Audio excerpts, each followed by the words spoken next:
'Tis I, Tentus Van Dracovin, Lord and Emperor of the Dracovin Empire, welcome. It is time to continue our discussion on some of the campaign settings that were originally developed during AD&D. We're continuing with Spelljammer.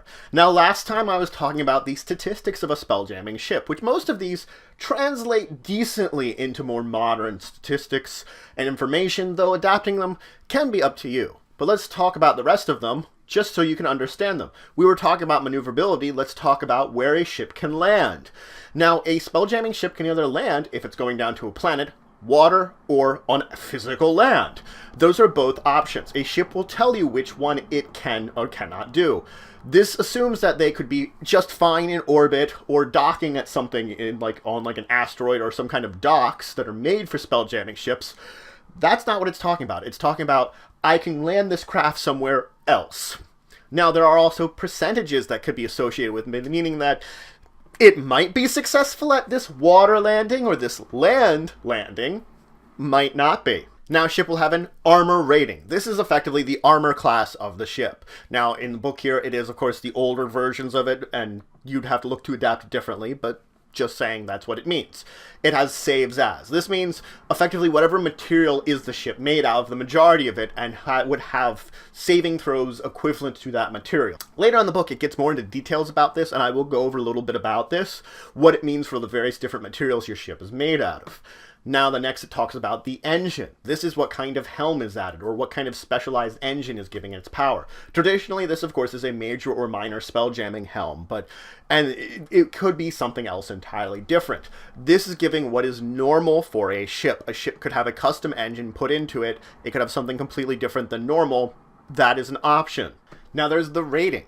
Now, the rating is effectively how maneuverable the ship is during combat.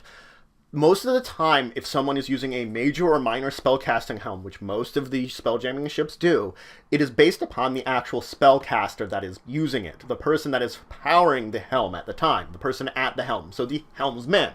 So, that is how you would determine most of these ratings, though it could depend on the type of engine also. Now, it lists the armaments of a ship. This is what kind of weapons are traditionally put aboard one of these ships. Some ships have different weapons, others have more options in this, but this is what traditionally is put aboard the ship. It will also list the crew needed for each of these weapons, so the total crew that you need. This is different than the crew we talked about for maneuvering the ship earlier. This is a separate amount of crew you would need to use the weapons also. Now, there's cargo. Cargo is how many tons of things you can have. This, of course, could just be cargo you're transporting, but it could also be people, different things. You could fill this with other weapons or other enhancements to the ship. This is the amount of extra space the ship has to use for whatever would be appropriate to the ship. A lot of the extras that you can add on to a ship are actually found in this section because you take up some of that space putting different things in them. It gives the keel and beam length, which effectively gives you the basic statistics of dimensions that a ship will take up, at least the center body of the ship. Anything extra like sails or anything like that that's added on usually is just fluff that's added on. Now, let's move into some of the meat of information about it now that we've gotten the basic statistics table. The other information that's provided about each of these ships. It gives a description. This is a physical description of the ship, basic information about it that is important to know about just to see how it looks, how things function in the ship. It'll move on to talking about the basic crew. This would be a typical crew you'd find in the ship. We already know the numbers of the crew. This is what makes up the crew. This would be for certain ships that would be usually used just by a certain race. It might have this number of this race, might have these extra workers there, that sort of thing that you're talking about. Like when it talks about beholder ships, it will traditionally tell you how many beholders are going to be on the ship and how many of other beholder kin might be there taking up the slack. It will give uses for the ship.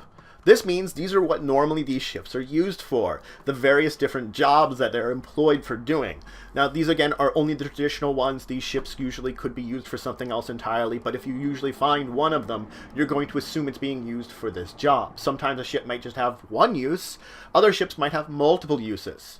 Now, there's also typical ship modifications are going to be listed. These are the normal modifications that may show up. These are the more common ones.